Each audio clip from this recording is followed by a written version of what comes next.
কর্মচারীরা অবস্থান কর্মসূচি, এই সরকার কিন্তু অন্য সময়ের মতো নয়। একটা অভ্যুত্থান তারা করেছে এসালাম শ্রমিক গ্রুপের মাধ্যমে। যখন আপনি এটার বিরোধিতা করছেন তখন বলছে এরা উন্নয়ন বিরোধী ভাবমূর্তি। ওনাদের গার্মেন্টস শ্রমিক মুক্তি আন্দোলনের পক্ষ থেকে রক্তিম অভিবাদন জানাই। আমরা কালকে সংবাদ পেয়েছিলাম এখানে এই প্রেস ক্লাবে এটা অবস্থান কর্মসূচি করবেন। দীর্ঘদিন ধরে অন্যায়ভাবে নির্যাতিত নিপীড়িত গ্রামীণ ব্যাংকের চতুর্থ শ্রেণীর কর্মচারীরা অবস্থান কর্মসূচি করবেন, কিন্তু আমরা সকালে এসে দেখলাম ওই একই সময়ে তারা এখানে নেই। তাদেরকে পুলিশ তাড়িয়ে দিয়েছে, তাদেরকে পুলিশ এখানে বসতে দেয়নি। অবস্থান কর্মসূচি তাদের কর্মসূচি ভণ্ডুল করে দিয়েছে। আমরা এই ঘটনার তীব্র নিন্দা এবং ক্ষোভ জানাই। একই সাথে আমরা বলি,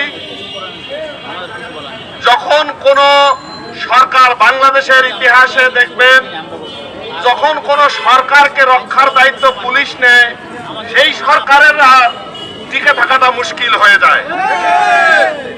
অতএব এই সরকারকে বলবো এবং এই পুলিশকে বলবো, সরকার জনগণের, সরকার এখানকার খেটে খাওয়া মেহনতি মানুষের, যারা এখানকার অর্থনীতি পরিচালনা করে, যারা প্রতিদিন শ্রমে খামে এখানে অর্থ তৈরি করে, কলের চাকা ঘোরায়, বিভিন্ন অফিসে বলদ চালায়, সরকারটা তাদের।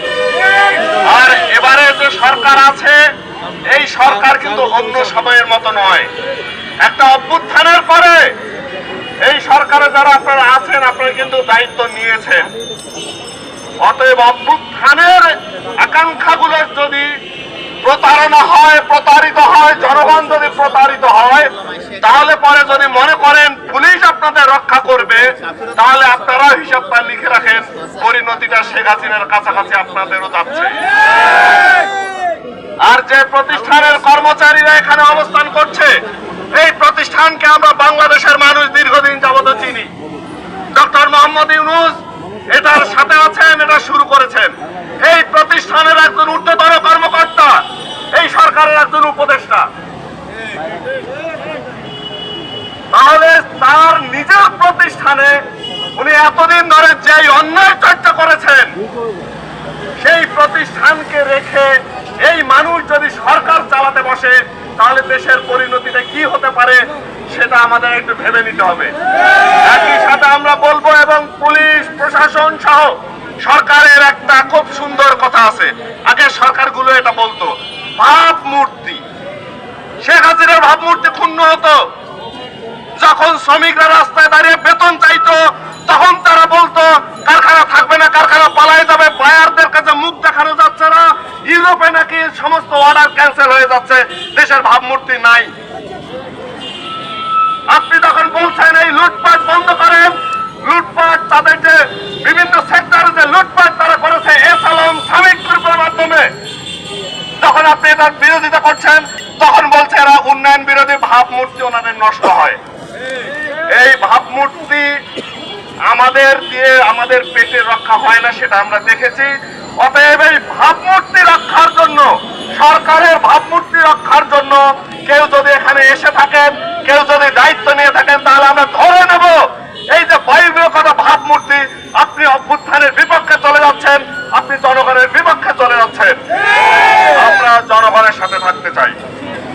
পুলিশকে আমরা দেখছি তো এই অভ্যুত্থানের পরে এখনো পর্যন্ত আমরা দেখছি তো তাদেরই, এই পুলিশ ভাইদের, তাদেরই সাথে একটু কথা বলে দেখবেন, সংবাদ পেয়ে যাবেন। থানা চলে না, থানায় পুলিশ নাই।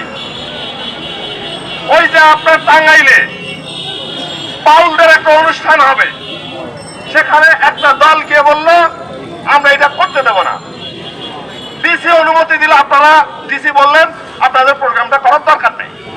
পুলিশ কোথায় ছিল? পুলিশ নাই।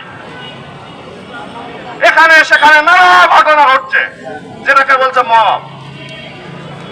ও ঘটনা প্রতিদিন, প্রতি মুহূর্তে, কখনো তৌহিদি জনতার নামে, কখনো কোনো দলের নামে, কখনো অনুমতি দেওয়ার হাতের নামে ও ঘটনা ঘটছে। একটা ঘটনাও পুলিশ তো থামাতে পারে নাই। পুলিশ দাঁড়িয়েছিল এই যে মতিঝিলে, এই জায়গায় অল্প কিছু মানুষ এসে আদিবাসী শিক্ষার্থীরা গিয়েছিল, অল্প কিছু মানুষ লাঠিসোঁটা নিয়ে এসে আদিবাসী শিক্ষার্থীদের বেদম পিটালো।